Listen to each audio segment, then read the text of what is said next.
အားလုံးပဲမင်္ဂလာပါခင်ဗျာ basic session နဲ့ before group မှာကြိုဆိုပါရစေကျွန်တော်တို့ဒီနေ့သွားမယ့်သင်ခန်းစာကတော့ session နဲ့ပတ်သက်ပြီးတော့ဖြစ်ပါတယ် session ကိုကျွန်တော်တို့ပထမစာဖွင့်လိုက်ရအောင်ဒါကတော့ကျွန်တော်သုံးတာ Visual Studio 2019ဖြစ်ပါတယ်ပေါ်လာပါပြီဒီမှာဆိုလို့ရှိရင်ကျွန်တော်တို့သုံးပြီးသားသုံးခဲ့တဲ့ project တွေ reset သဘောမျိုးเนาะ reset သဘောဒီမှာရှိမယ်ဟိုမှာကျွန်တော်တို့ project အသစ်ရေးဖို့ဆိုလို့ရှိရင် create new project နေရာမှာဖြစ်ပါတယ်ဒီကနေပြီးတော့ဖွင့်ကျင်လိုက်ရပါတယ်ဒါမှမဟုတ်လို့ရှိရင်ဒီမှာလည်း new project ဖြစ်ပါတယ်ဒီကနေပြီးတော့ဖွင့်လို့ရသလို file ကိုသွားပြီးတော့ဒီမှာ new project ဆိုပြီးတော့လည်းဖွင့်လို့ရပါတယ် control shift shortcut နဲ့ကြည့်မှာဆိုလို့ရှိရင် control shift and နှိပ်ပြီးတော့လည်းဖွင့်လို့ရပါသေးတယ်အဲဒါကျွန်တော်တို့အသစ်ကိုသွားကြည့်လိုက်အောင် create new project ဒီမှာတော့ပေါ်လာပါပြီဒီမှာတော့နည်းနည်းကြည့်ရပါမယ်ကျွန်တော်တို့ဒီမှာဆိုလို့ရှိရင်စပြီး install လုပ်မှာဆိုလို့ရှိရင်ဒါမျိုးပေါ်လာပါပြီဒီမှာဆိုလို့ရှိရင်ကျွန်တော်တို့သုံးမှာက Visual C# ဆိုလို့ရှိရင် C# ကိုရွေးပေးရမယ် C# မှာဒီမှာအများကြီးရှိမှာအများကြီးဒီအောက်မှာတွေလည်းအများကြီးပေါ့နော်ကျွန်တော်တို့ဘယ်ဟာနဲ့သုံးလဲ.NET framework ဒီဘက်ဒီမှာဒါဆိုလို့ရှိရင် console app pro class library တို့ဟိုမှာအဲ့လိုမျိုးပေါ့နော်ဒါတွေကြတော့ကျွန်တော်တို့ဟိုဘယ်နေရာမှာသုံးလဲဆိုတော့ကျွန်တော်တို့အသုံးများတာတော့ Windows Form app ပါပဲ Windows Form app ဆိုလို့ရှိရင်ကျွန်တော်တို့ tool လောက်တာတို့ဘာလို့ဆိုလို့ရှိရင်တော့တော်တော်အဆင်ပြေတာပေါ့နော်ဒီကြိုင်တဲ့ဟာတွေကြတော့ဒီကျွန်တော်တို့ UI ဘိုင်းတွေ WPF ဆိုလို့ရှိရင်တော့ UI လာလေးတွေကြိုက်တဲ့လူဆိုလို့ရှိရင်တော့အဲ့ဒါနဲ့သုံးဖို့ကြည့်လို့လာပါတယ်ဒါပေမဲ့ကျွန်တော်တို့အသုံးများတာတော့ဒါပါပဲဒါလေးကိုတစ်ချက် select နှိပ်ပေးမယ်ဟုတ်ပြီပြီးရင်ဒီမှာတော့ name ကိုမှာကိုအခုလုပ်ချင်တဲ့ project ရဲ့ name ပေါ့နော်ဥပမာကျွန်တော်တို့ဆိုလို့ရှိရင်ဒီ project ရဲ့ name မှာဒီ project ရဲ့ name မှာဥပမာ hello ပဲထားလိုက်မယ် location ဒါကတော့ location ဒီ project ကိုဘယ်နေရာမှာထားမလဲပေါ့နော်ဥပမာဒီ project ကိုကျွန်တော်တို့စိုက်တဲ့နေရာမှာထားလို့ရပါတယ်ဥပမာကျွန်တော်တို့ဒီကောင်ကို desktop ပေါ်မှာ new folder လုပ်ပြီးတော့solution name ကတော့ဒါ hello ပါပဲဒါ project ရဲ့ solution name ဒါ .framework ကကြတော့ကျွန်တော်တို့ဒီမှာ menu ရဲ့ပုံမှန်အဖြစ်ပေါ့နော်ကျွန်တော်တို့ 4.5.2 ကိုသုံးတာများပါတယ်ဘာဖြစ်လို့လဲဆိုတော့ဒါအနေမှာမဆိုလို့ရှိရင်လည်းဘယ်လိုပြောမှာတချို့ Windows တွေမှာဆိုလို့ရှိရင်ဥပမာဒီလောက် .framework က 4.5.2 ဆိုလို့ရှိရင်ဒီထက်နှိပ်သွားမယ်ဆိုလို့ရှိရင်4.5.2 ထက်နှိပ်တဲ့ဟာတွေဆိုလို့ရှိရင်တော့ဒီကျွန်တော်တို့ပြုလုပ်ထားတဲ့ EHC ကိုသုံးလို့ရတော့မှာမဟုတ်ပါဘူးဒါကြောင့်ကျွန်တော်တို့ဒီရပဲသုံးပါမယ်အဲ့ဒါဆိုလို့ရှိရင်ကျွန်တော်တို့ဒီမှာ OK ကိုနှိပ်လိုက်မယ်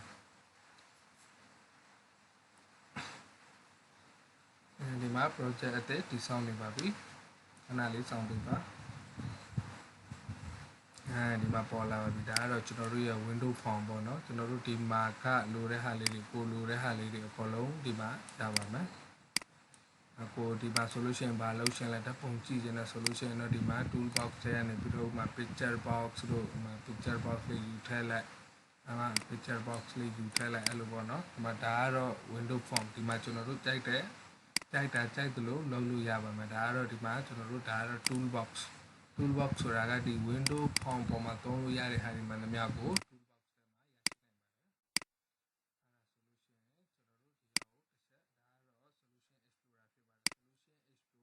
အဲ့ဒါဆိုလို့ရှိရင်ကျွန်တော်တို့ဒီဟာကိုတစ်ချက်ဒါကတော့ solution explorer ဖြစ်ပါတယ် solution explorer ဆိုတာကကျွန်တော်တို့ဒီ project hello project ကဘယ်နေရာမှာရှိလဲဘယ်လိုရှိလဲသူရဲ့ property ဘာညာပေါ့နော်အကုန်ကြည့်လို့ရပါမယ်ဒီနေရာမှာဥပမာဒီ project ဘယ်မှာရှိမလဲဆိုတော့ဒီမှာ hello project ကို open folder in file explorer နှိပ်လိုက်မယ်ပြီးရင်ဘင်ရဲ့ဒီဘက်အောက်မှာနောက်ပြီးတော့ဒီမှာဒီနေရာမှာရှိမှာပေါ့နော်ဒီမှာ desktop ပေါ်ကနေပြီးတော့ hello folder ထဲမှာ hello နေမှာနဲ့ရှိလိုက်တာရှိမယ်အဲ့ဒါကိုကျွန်တော်ဒီမှာဘာမှမရှိဘူးဒါလေးကိုတစ်ချက် build လုပ်ကြည့်အောင်ဒါလေးကိုတစ်ချက် build လုပ်လိုက်ပြီဆိုလို့ရှိရင် elite folder ထဲမှာတစ်ချက်ကြည့်လိုက်မယ်ဒီမှာ EHC လေးပေါ်လာပြီအဲ့ဒီ EHC ကိုဖွင့်လိုက်မှာဆိုလို့ရှိရင်ကျွန်တော်တို့ဒီတိုင်းလေးပေါ့နော်ဒါကကျွန်တော်တို့ရဲ့ window form ဒီမှာအလုပ်လုပ်ရမှာကျွန်တော်တို့ကဒီနေရာမှာအကုန်လုံးလုပ်သွားမှာဖြစ်ပါတယ်အဲဒါလို့ရှိရင်ကျွန်တော် project ကိုပြန်ဖွင့်လိုက်မယ်ဒီမှာဆိုလို့ရှိရင်တော့ဒါ project ပေါ့နော်ဒါ project ရဲ့ window form ပေါ့နော်ဒီမှာကိုလုပ်ချင်တဲ့ application နာမည်ပေါ့နော်ဒီမှာကိုဥပမာဒီပေါ့နော် ဒီမှာ solution ရဲ့ဒီမှာသူ့ရဲ့ property သွားခြင်းဒီ form လေးကိုထောက်လိုက်ထောက်ပြီးတော့ဒီမှာ property နေလိုက်ဒီမှာဘေးနားမှာ property ရောက်လာပါလိမ့်မယ်ဒီမှာတစ်ခါလေကြားလို့ရှိရင်ကျွန်တော်တို့ဒီ solution explorer တို့ properties တို့ဘာတော့ပြောင်းနေတက်လိမ့်မယ်ဒီမှာဒါမျိုးအသစ် install လုပ်မယ်ဆိုလို့ရှိရင်ဒါမျိုးလည်းဖြစ်ရင်ဖြစ်ကောင်းဖြစ်နိုင်လိမ့်မယ်ဟုတ်ပြီเนาะဒီလိုပေါ့เนาะဘာမှမရှိဘူးအချမ်းဘာမှစိတ်ပူစရာမလိုပါဘူးဒီ window ကိုသွားပြီးတော့ဒီ set window layout နေလိုက်တာနဲ့ဒီမှာကို solution explorer တို့ properties တို့အကုန်ပြန်ရောက်လာမှာဖြစ်ပါတယ်အဲကြတော့ကျွန်တော်တို့သွားမှာကဒီမှာ properties tab ကိုသွားပြီးတော့ဒီမှာ form 1ဒါကကျွန်တော်တို့ text ကိုပြောင်းအောင်မှာเนาะဒီမှာ form 1ဆိုပြီးတော့ရှိတယ်ဒီ text ဆုံးမှာကျတော့ဒါက name ဒီ form ရဲ့ system name ကိုကျွန်တော်တို့တော့ပြောင်းလို့မရပါဘူးတော့ပြောင်းလို့မရပါဘူးဒီ form ရဲ့ text name ကိုပဲပြောင်းလို့ရပါမယ်ဟို form ကိုလည်း system name ကိုတော့ပြောင်းလိုက်မှဆိုလို့ရှိရင်တော့ကျွန်တော်တို့ tool ကရရှိက error တက်သွားနိုင်ပါတယ်ဒီကောင်ဆိုလို့ရှိရင်ကျွန်တော်တို့ဘာထားမလဲဆိုတော့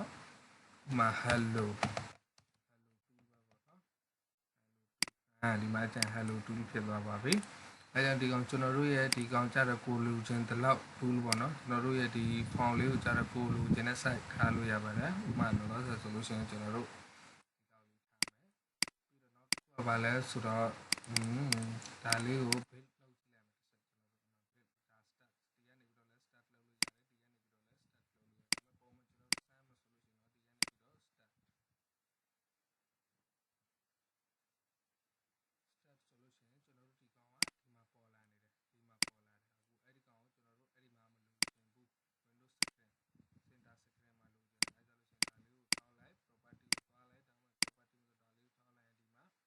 စ်ချက်တို့ရှားလိုက်မယ် start position ကိုဒီမှာ center second မှာထားလိုက်မယ်အဲကြောင့်ကျွန်တော်တို့ run မယ်ဆိုလို့ရှိရင်ဒီမှာ center second အလဲမှာလာပေါ်ပါတယ်ဒီမှာအလဲမှာအဲကြောင့်လို့ရှိရင်ကျွန်တော်တို့ကြည့်ရတာရှင်းတာပေါ့နော်ဟောင်းလဲကြောတော့ဒီမှာဒါကျွန်တော်တို့ရဲ့ ESC လေးဒီမှာကိုလိုချင်တဲ့ဟာလေးတွေကြိုက်တာထည့်လို့ရပါမယ်ပြီးရင်ဒီကောင့်ကိုလည်းကိုလိုချင်တဲ့ site တွေလိုမျိုးဆွဲလို့ချမ်းလို့ရပါမယ်ဒါလေးကိုခဏဖျက်လိုက်ပါမယ်ဒါလေးကိုပြန်သွားပါမယ်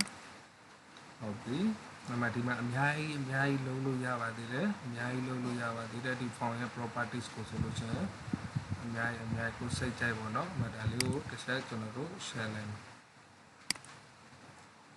ဒီကောင်ရဲ့ properties ကို share လိုက်မယ်ဟုတ်ပြီဒီမှာဘာတွေရမလဲဆိုတော့ back color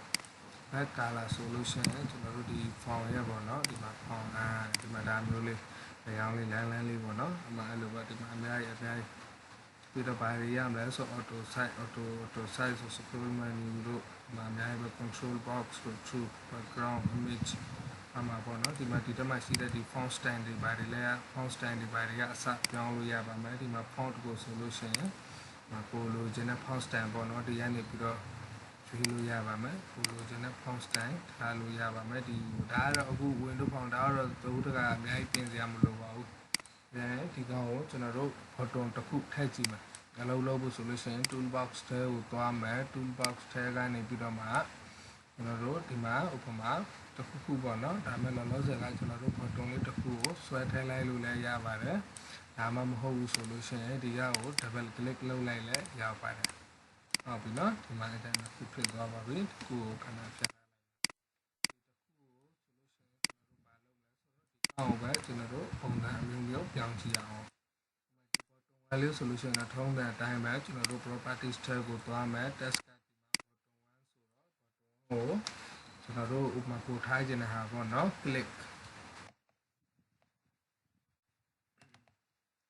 မီပေါ့နော် click မီလို့ထားလိုက်ဥပမာဒါတော့မှကိုစိတ်ကြိုက်အများကြီးပြောင်းလို့ရပါသေးတယ်ဒါသူ့ရဲ့ဒါ button ရဲ့ properties နော်ဒီမှာ button ရဲ့ properties ကတက်တယ်ဒီမှာဒီ window form ရဲ့ properties ကတက်တယ်ဟုတ်ပြီနော်ဒီကောင်ရဲ့ property ကိုဒီကောင်ကိုပြောင်းနေတယ်ဆိုလို့ရှိရင်ဒီ button 1ကို properties ကို share နိုင်လိုက်မယ်ဒီမှာ click မီလုပ်လိုက်မယ်ဒီမှာကိုစိတ်ကြိုက်ပေါ့နော်ကိုဘာလုပ်ရှင်လဲပေါ့နော်ပုံပြောင်းလို့ရပါမယ်အဲ့ဒီတိုင်းပဲဒီ bottom လေးရဲ့ full color back color ကိုလည်းပြောင်းလို့ရပါမယ်ဒီမှာ click မီလေးကိုအရောင်လေးပြောင်းခြင်းဒီမှာဒါလေးပေါ့နော်ဒီမှာဒါလေးကို ကိုပါရောင်ထားခြင်းလဲဒီမှာအယောင်တွေစိတ်ကြိုက်ရွေးလို့ရပါမယ်ဥမာဒီရောင်ဆိုဒီရောင်ပေါ့နော်အနီရောင်ဆိုအနီရောင်ဒီမှာလည်းမဟုတ်ဘူးဒီ web ထဲမှာလည်းရွေးလို့ရမယ် custom တန်းမှာလည်းဒီမှာစိတ်ကြိုက်ရွေးလို့ရပါမယ်အနီဆိုအနီပေါ့နော်ဒါနဲ့မဟုတ်သေးဘူးဒီမှာ font ကိုလည်းစိတ်ကြိုက်ဒီမှာလာပြီးတော့ရောင်းလို့ရပါအောင်ပါဒီမှာကိုစိတ်ကြိုက်အောင်ပေါ့နော်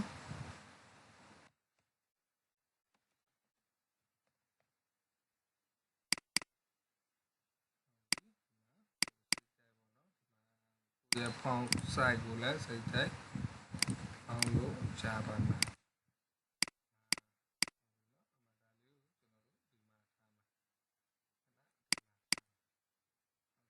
ဒါကတော့အခု force color ဆိုတာကကျွန်တော်တို့ဒီရဲ့စာသားရဲ့ရောင်ပေါ့နော်ပြီးတော့ဘာတွေပါမလဲဆိုတော့ဒီမှာဒါကတော့ dog ဆိုတာကကျွန်တော်တို့ဒီကောင်လေးကိုဘယ်နေရာမှာထားမလဲ dog ဆိုတော့ဒါလေးကိုလုပ်ပြီးတော့ဒီမှာ dog ကိုသွားလိုက်မှာဆိုလို့ရှိရင် dog ပဲပါလဲ dog ကိုသွားပြီးတော့ dog လည်းဒီမှာအပေါ်မှာထားမလားဘေးမှာထားမလားဒီဘက်မှာထားမလားအောက်မှာထားမလားဆိုတော့ဒါကတော့ဒီကောင်အတွက်တော့တိတ်ဟောမဖြစ်ဘူးပေါ့နော်အဲ့လိုပေါ့ဒီမှာပေါ့နော်ဒီလိုပေါ့နော်ကိုယ့်ရဲ့စိတ်နဲ့ပေါ့စိတ်ကြိုက်ဒီဇိုင်းထားလို့ရပါမယ်ကိုပေါ့ကိုအဲ့လိုလေးပေါ့ပြီးရင်ဒီထဲမှာအများကြီးလုပ်ကြည့်ပါအများကြီးလုပ်လို့ရပါမယ်ပြီးတော့ဘာတွေပါမလဲဆိုတော့ဒီထဲမှာကကြည့်လိုက်မယ် flat standard ဥမာဒါလေးကိုကျွန်တော်တို့တစ်ချက်တန်းကြည့်အောင်ခလုံးလေးလောက်ပါမလောက်ပါဆိုတာကဟုတ်ပြီကျွန်တော်တို့ဒီတိုင်းပေါ်လာပါပြီဒီတိုင်းဆိုလို့ရှိရင်တော့ကျွန်တော်တို့ခလုံးလေးနှိပ်ကြည့်မယ်ဟုတ်ပြီပေါ့နော်ဒီမှာဒီခလုံးလေးဥမာဒီခလုံးလေးနှိပ်လိုက်လို့ဖြစ်လာတဲ့ image ကိုကျွန်တော်တို့ကလိုချင်တယ်ဒီခလုံးလေးနှိပ်လိုက်လို့ဥမာတခုပေါ်စေချင်တယ်ပေါ့နော်ပေါ်စေချင်တယ်ဆိုလို့ရှိရင်အဲ့ဒီကောင်တစ်ချက်ကျွန်တော်တို့တွားရေးကြည့်အောင်ဒါလေးကိုကျွန်တော်တို့ဟိုမှာဒီအောင်ရဲ့ပုတ်ရေးချင်တယ်ဆိုလို့ရှိရင်ဒါလေးကို double click လုပ်လိုက်မယ်ဒါမှမဟုတ်လို့ရှိရင် right click ထောက်ပြီးတော့ view code လို့လုပ်လိုက်မယ်ဒါကျတော့ coding ဘိုင်းရောက်တော့ပြီဒီမှာဆိုလို့ရှိရင်ဒီမှာ bottom 1 click bottom 1ကို click လိုက်တဲ့အချိန်မှာဖြစ်ပေါ်လာတဲ့ဟာကိုပေါ့နော်ဒီမှာရေးမယ်ဒါဖြစ်စေရှင်လဲဥပမာအဲ့ဒါကိုနှိပ်လိုက်မယ်ဆိုလို့ရှိရင်ကျွန်တော်တို့ message box လေးပေါ်လာစေချင်တယ်အဲ့ဒါလို့ကျွန်တော်ဘာရေးမလဲဆိုတော့ messageဟုတ်ပြီနော်ဒီမှာ message လို့ MESS လို့ရေးလိုက်တာနဲ့ဒီမှာ message box ဆိုပြီးတော့ပေါ်လာပြီ message box လေးကိုရေးလိုက်မယ်ဆက်လုပ်လိုက်မယ် message box dot ဟုတ်ပြီနော် dot show ဘာလို့ရှင်လဲကျွန်တော်တို့ပြရှင်လဲဆိုလို့ရှိရင် message box dot show စာကွင်းပိတ်လေးထဲမှာသူ့ရဲ့ပုံနေနည်းပေါ့နော်ဒီမှာကိုစာကွင်းပိတ်လေးထဲမှာဒီမှာဒါမျိုးလေးဥပမာဘာပြရှင်လဲဒီမှာ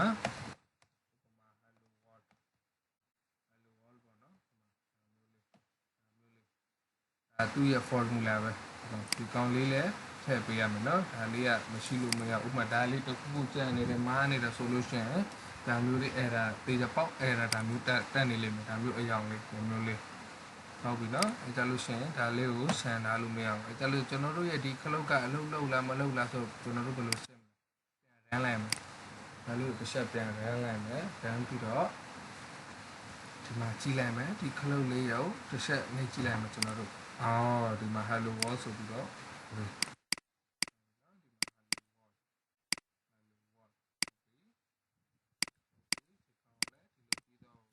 ၎င်းမှာပဲခလုတ်လေးကျွန်တော်တို့နောက်တစ်ခုထည့်ကြည့်အောင်ခလုတ်လေးကျွန်တော်တို့နောက်တစ်ခုထည့်ကြည့်အောင်ဒီမှာ button နောက်တစ်ခုယူလိုက်ပါမယ် button နောက်တစ်ခုယူပြီးတော့ဒီကောင်နဲ့ site ပြီးပေါ့နော်ဒီမှာဒါမျိုးလေးလုပ်လို့ရပါတယ်ဒါမျိုးလေးလုပ်လို့ရပါမယ်အဲဒီလိုလုပ်ပါဒီမှာဒီကောင်နဲ့ပုံစံတူဖြစ်အောင်ဆိုဒါကိုဘာလုပ်မလဲဆိုတော့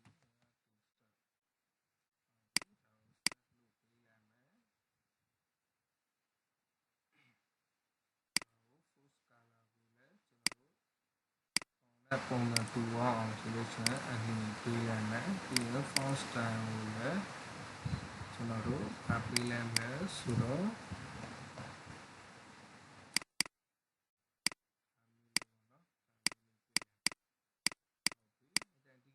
လေးရဲ့အယောင်လည်းပြောင်းလို့ရအောင်မယ်ပြောင်းလို့ရအောင်ဆိုဒီ bottom လေးရဲ့အယောင်ကကျတော့ဒီမှာ back color ဆိုပြီးလို့ရှိတယ် back color ပေါ့နော် back color ကနေပြီးတော့ကိုစိတ်ကြိုက်အယောင်ပြောင်းလို့ရပါမယ်ကိုစိတ်ကြိုက်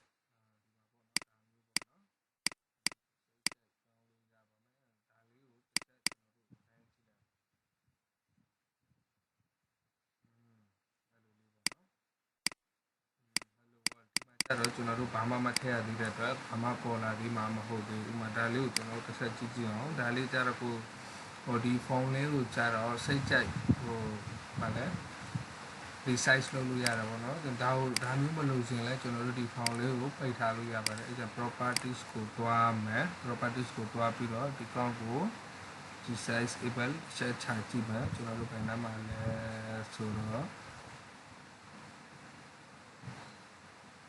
form border style size able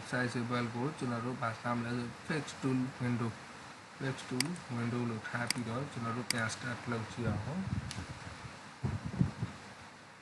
တ်ပြီဒီနေရာမှာဆိုလို့ရှိရင်ကျွန်တော်တို့ဒီ window ကိုလိုမှရွှေ့လို့မရတော့ပါဘူး fix size able ဖြစ်သွားပါပြီဟုတ်ပြီနော်အဲ့လိုပါပဲဒါလေးကိုလည်းကျွန်တော်တို့ code တစ်ချက်ပြန်ရေးကြည့်ပါမယ် button 2နှိပ်လိုက်တဲ့အချိန်မှာဖြစ်ပေါ်လာမဲ့ဟာလေးကိုဘယ်လိုမျိုးပြရှင်လဲဆိုတော့ကျွန်တော်တို့အဲ့ဒီကောင်နဲ့မတူအောင်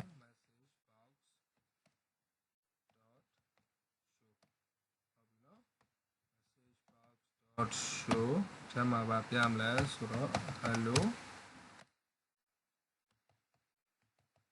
မာဟုတ်ပြီနော်ဒီမှာကျတော့ hello မြန်မာလို့ချိန်လိုက်ပါပြီ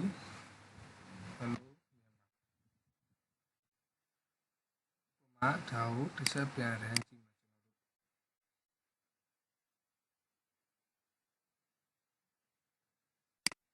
ကျွန်တော်တို့ဒီမှာ hello မြန်မာဆိုပြီးတော့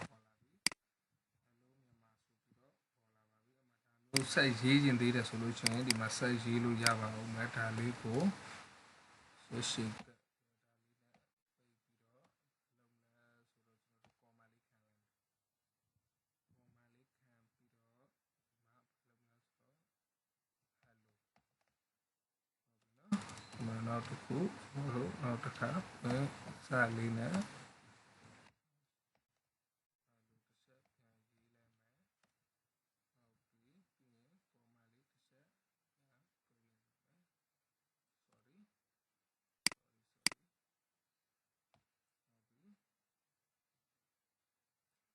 ကျွန်တော်တို့ဘာထည့်လို့ရအောင်လဲဆိုတော့ message box button ဟုတ်ပြီ message boxမှာပေါ်လာမဲ့ button လေးကိုဘာထားမလဲမာဒီမေးတယ်မလားဒါဆိုကျွန်တော်တို့ခလုတ်နှိပ်လိုက်မှာဆိုလို့ရှိရင်ဘာ okay လုပ်မလား okay လုပ်မလား cancel လုပ်မလားပေါ့အဲ့လိုပေါ့နော်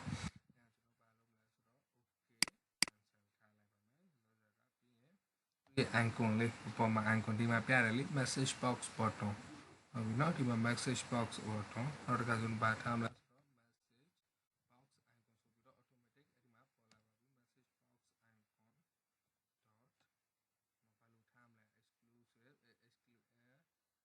hand information non question ပါအဲ့လိုမျိုးပေါ့နော်ဒါ information ပေးလို့ထားပြီးတော့မကွင်းဆက်လေးဟိုဘက်မှာစခဲ့တဲ့အတွက်ကွင်းပိတ်မယ်ပြီးရင်ဒါမျိုးလေးဒါကိုကျွန်တော်တို့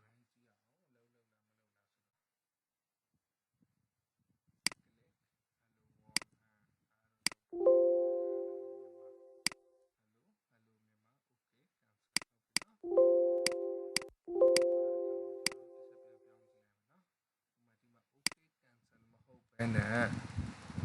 okay cancel မဟုတ်ဘဲနဲ့ဒီမှာကျွန်တော်တို့ okay တမျိုးတဲ့ solution ဘယ်လိုဖြစ်မလဲဒါမှမဟုတ်လို့ရှိရင်ဒီမှာ information မဟုတ်ဘဲနဲ့ dot အဲ့ဒါဆိုပြီးတော့ပြန်မယ်ဟုတ်ပြီနော်အဲ့ဒါဆိုပြီးတော့ပြန်မယ် start လုပ်ကြည့်အောင်ဟုတ်ပြီ click me hello world